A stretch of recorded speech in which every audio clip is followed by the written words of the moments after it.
is up, guys? We're going to be making a video today on beast formations for each type of troop.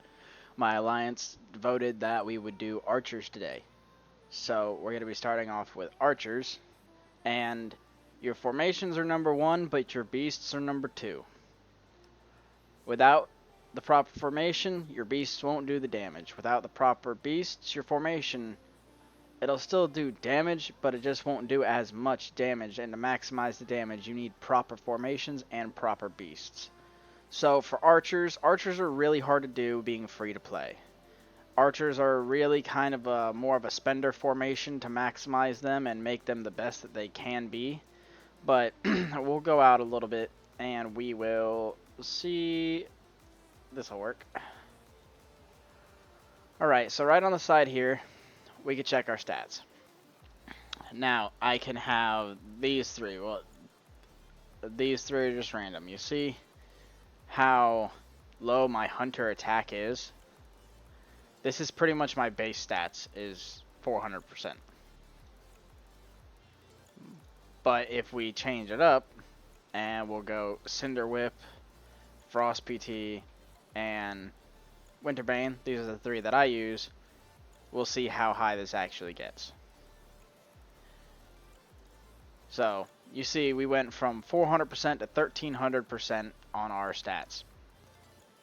Now, each beast is different. You have beasts like Cinder Whip, where you don't really have the stats here that are the best in the world. Yeah, you still get your hunter attack, and the rider attack really isn't that good. The rider damage really isn't that good here either, because they're doing archers. But we have hunter damage, and we have a very powerful third skill, which in my opinion is probably one of the best in the game.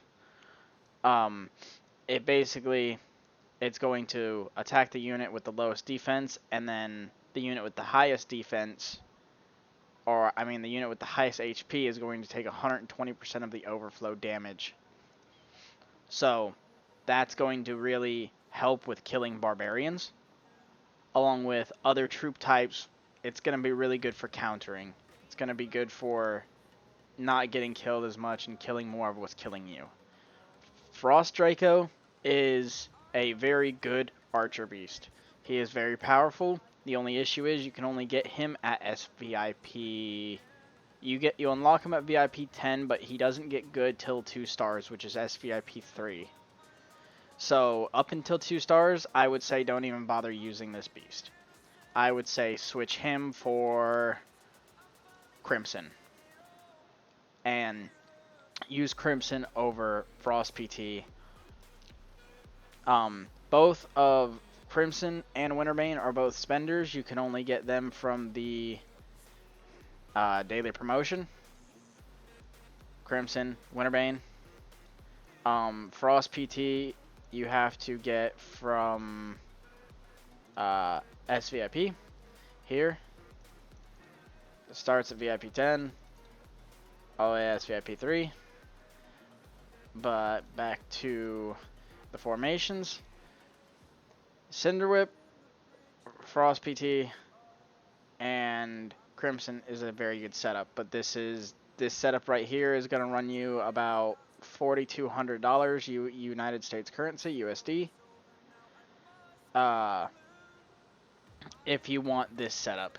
And that's for just level 1 4-star beast. Level 1 beasts the same way this is set up. 2-star Draco, 4-star Majesty, and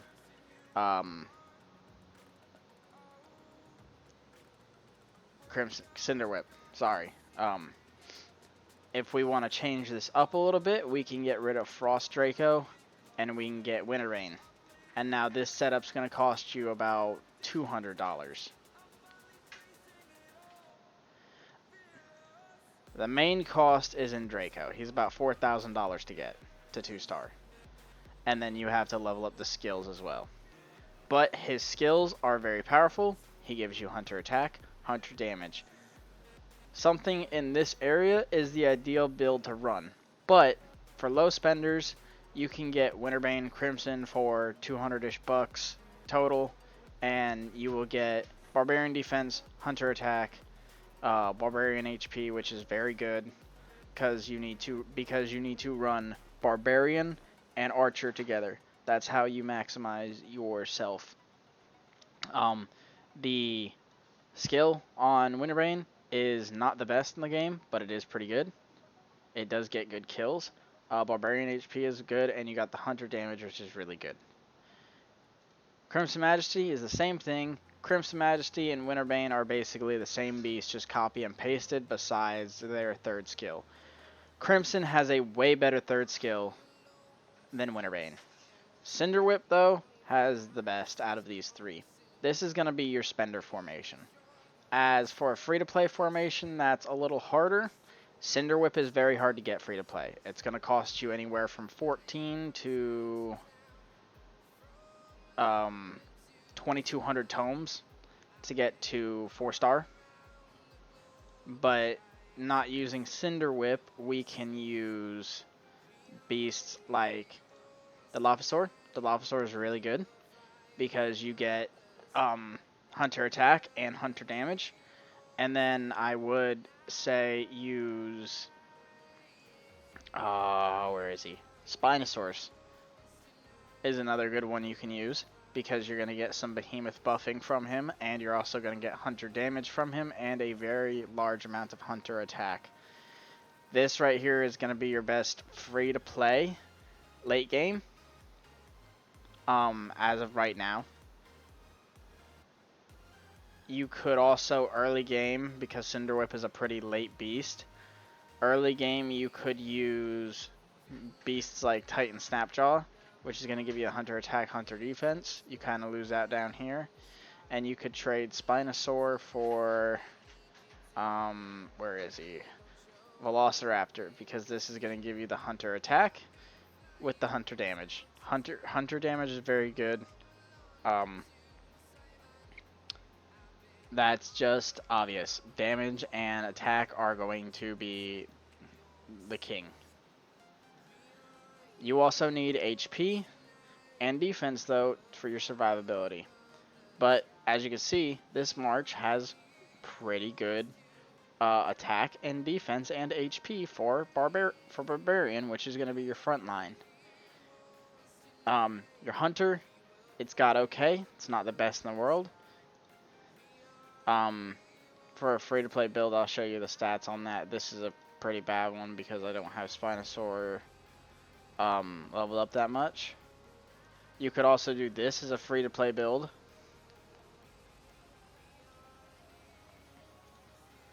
Or you could erase Cinder Whip and go with the Dilophosaur.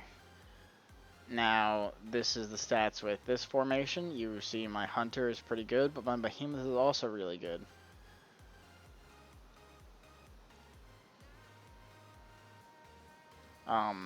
Or you could switch the Dilophosaur for a Titan Snapjaw, and you're gonna get slight increases on Barbarian. Your Hunter's a little higher. But for free to play, Anki is really good. Gives you a lot of Hunter attack. Spino is really good. Dilo is really good. Velociraptor is really good. And Cinder Whip is really good. There is another beast called Lumen, and he is probably one of the best archer beasts in the game. I'm not going to say the best, but he's definitely one of the best, and he pretty much does the same things as Crimson here with the Barbarian HP, Hunter damage. His third skill is really good, but he gives more Barbarian defense, more Hunter attack. So ideally, that would be the thing. For a solo attack March, I would say you would want more something like, where is it? This.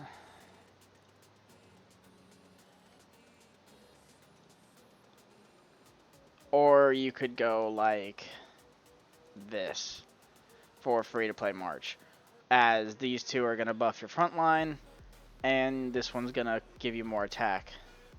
However, in rallies, you don't really need to worry about that. Your job as Archer in rallies is to get kills, so it's okay to have a little bit softer of a front line, and increase your killability.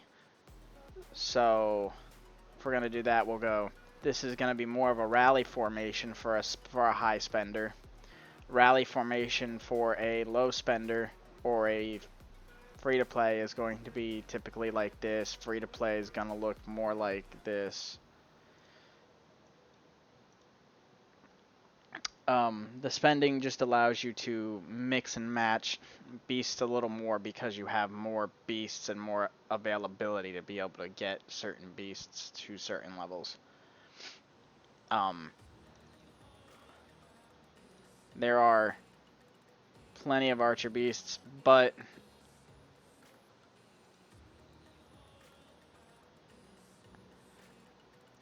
running out of time here. I don't want to make this video too long and too boring, so we'll give you somewhat of a basic archer setup. If we're gonna run something like this, and where is he? This is what I run, so I'm going to run a formation like this. Actually, I could do this really easily. So this is my normal, solo attack, basic. I throw a little bit of T10 riders in there. I have a lot of champion guards. Now the T9 are better than the T10 on solo hits. And you want to throw just, a little bit of everything in there just to get your layer down and stuff like that. But say now we're going to go on a rally formation with Archer. For a rally formation with Archer, we're going to lessen this up a little bit. Not send as many champions. We're still going to, do a little bit of these, a little bit of champions, a little bit of marauders, a little bit of raiders, a little bit of warriors. I would do 0.1% of your march on going down the board. And then for your champion javelineers, we're going to increase these